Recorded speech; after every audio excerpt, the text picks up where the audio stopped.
semakin mengasihi, peduli dan bersaksi demi cinta tanah air Indonesia Pertiwi, melaksanakan nilai-nilai ajaran sosial gereja di setiap sendi kehidupan bagi nusa dan bangsa.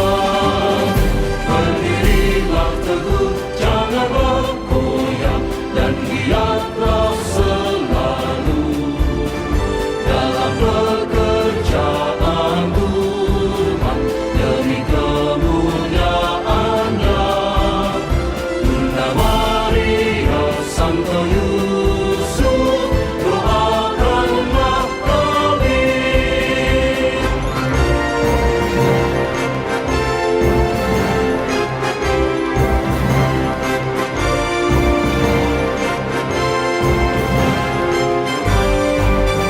Keuskupan Agung Jakarta sebagai persekutuan dan gerakan umat Allah berlandaskan Ekaristi, berjuang untuk semakin mengasihi, peduli dan bersaksi demi cinta tanah air Indonesia Pertiwi, melaksanakan nilai-nilai ajaran sosial gereja di setiap sendi kehidupan bagi nusa dan bangsa.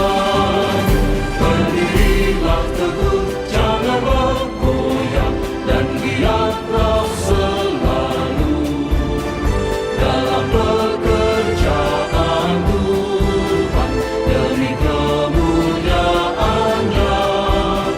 Bunda Maria, Santo Yusuf, doakanlah kami.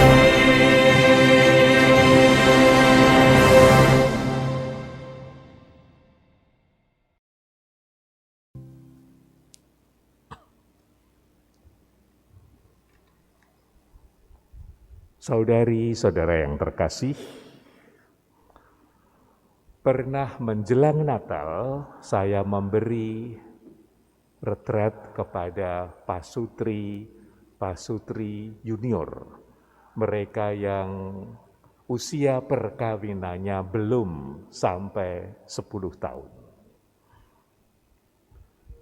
Saya bertanya kepada banyak pasutri, apakah yang mereka bayangkan hidup bahagia dalam perkawinan, menemukan kesejahteraan lahir batin yang dinikmati bersama-sama selalu ada dalam keluarga.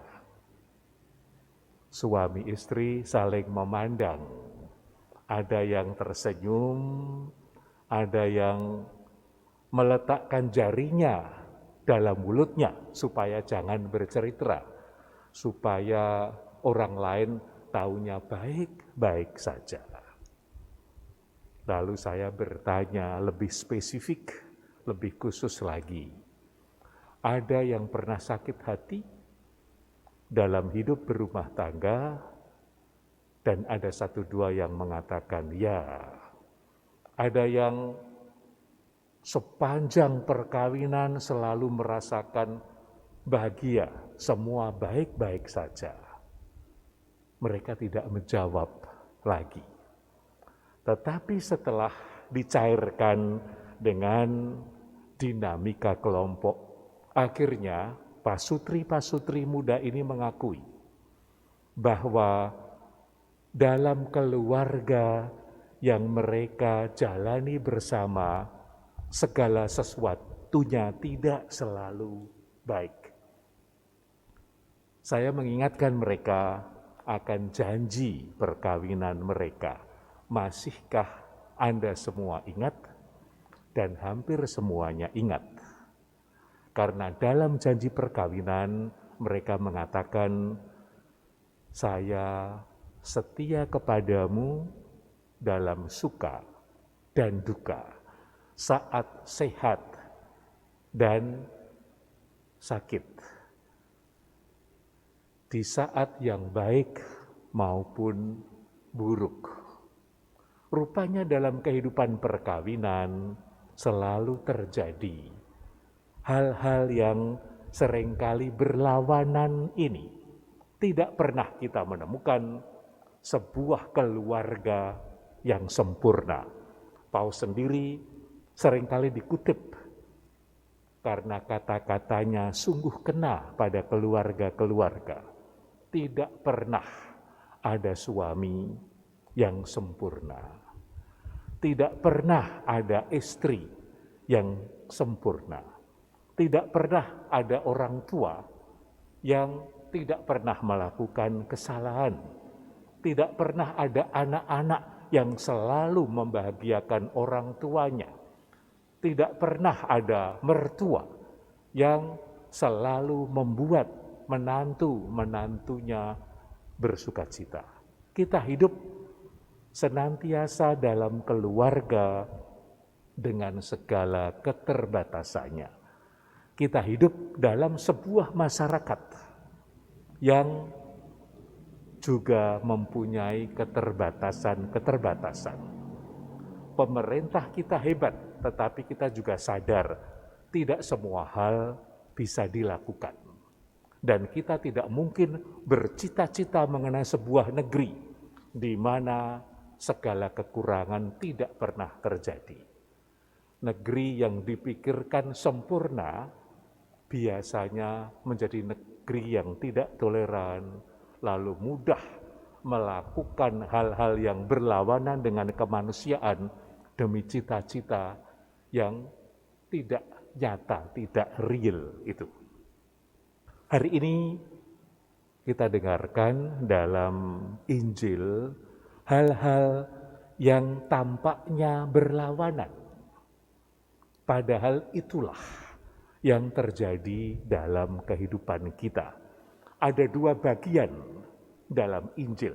Yang pertama adalah kata-kata yang dimulai dengan ungkapan berbahagialah mereka yang ... Kita mungkin merasa aneh kalau Tuhan Yesus mengatakan berbahagialah kamu yang miskin. Aneh kan? Masa miskin tidak punya apa-apa, tidak bisa membeli apa-apa, kekurangan makanan, disebut berbahagia. Dikatakan lagi, berbahagialah kamu yang lapar. Masa lapar berbahagia? Pernah saya rasakan, saya bertugas di sebuah paroki di desa. Misa pagi, setelahnya tidak sempat menyiapkan makanan untuk sarapan, sudah dilanjutkan misa yang kedua. Akhirnya misa yang kedua, itu saya rayakan dengan perut keroncongan. Kalau saya ditanya, apakah berbahagia karena lapar? Saya rasanya mau pingsan, masa berbahagia? Orang yang perutnya lapar, yang kehausan, yang tidak punya uang, tidak punya harta, rasanya tidak pas disebut berbahagia. Maka kita boleh bertanya kepada Yesus, apa maksudnya? Mengapa keadaan buruk manusia disebut berbahagia? Sebetulnya kuncinya ada pada kalimat yang meneruskannya. Orang miskin berbahagia karena mereka mempunyai kerajaan surga. Orang yang lapar berbahagia karena mereka akan dikenyangkan oleh Allah. Maka dalam keadaan yang tidak ideal, kita masih boleh mengharapkan sesuatu yang baik dari Allah. Kita tidak dikalahkan oleh situasi buruk yang melanda hidup kita. kita masih boleh datang kepada Allah mengharapkan yang baik terjadi. Dan itulah iman. Orang yang punya iman adalah orang yang berbahagia. Orang yang beriman tidak hanya mengeluh, tidak hanya menyesali keadaan, lalu membuat orang lain yang mendengarkannya ikut lelah.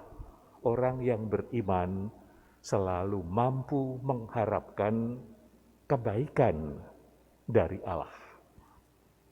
Di bagian yang kedua dari Injil, kita mendengarkan perkataan-perkataan yang dimulai dengan kata celakalah. Kita diajak untuk tidak jumawa, untuk tidak bangga dengan keadaan-keadaan yang baik, karena kita masih hidup di dunia. Tidak pernah ada situasi yang selalu baik. Selalu hal-hal yang buruk, kesulitan, penderitaan bisa datang pada kita. Kita tidak bisa membeli sebuah kehidupan dengan banyak uang yang kita punyai untuk bahagia, untuk tidak sakit. Hidup kita selalu rentan terhadap penderitaan. Bahkan waktu Allah turun ke dunia menjadi manusia dalam diri Kristus, Allah pun ikut menderita sama seperti kita. Itulah kekasan hidup di dunia. Selalu ada yang baik dan ada yang buruk.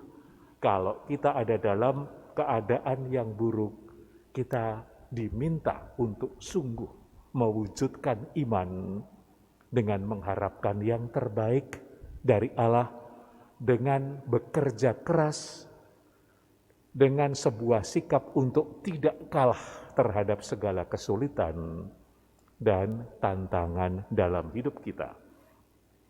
Sebaliknya, kalau kita ada dalam keadaan yang baik, kita diminta untuk tetap rendah hati, karena yang buruk selalu bisa terjadi kapan saja. Maka saya bertanya kepada pasangan-pasangan dalam retret, di akhir retret, apakah Anda mau hidup di surga tanpa kesulitan? Sudah tidak diperlukan lagi hal-hal yang membutuhkan belas kasih, pengampunan, kesabaran, karena Anda semua ini sudah jadi malaikat. Dan mereka mengatakan lebih baik jadi manusia. Karena hidup menjadi penuh gairah, penuh dinamika, penuh semangat. Karena kita ini dalam kelemahan mengalami kekuatan Tuhan. Mari kita mohon agar kita belajar dari pasangan-pasangan yang mengucapkan janji nikah. Karena mereka sejak perkawinan sadar ada suka duka. Ada saat sehat dan sakit, ada saat baik dan buruk dalam kehidupan mereka.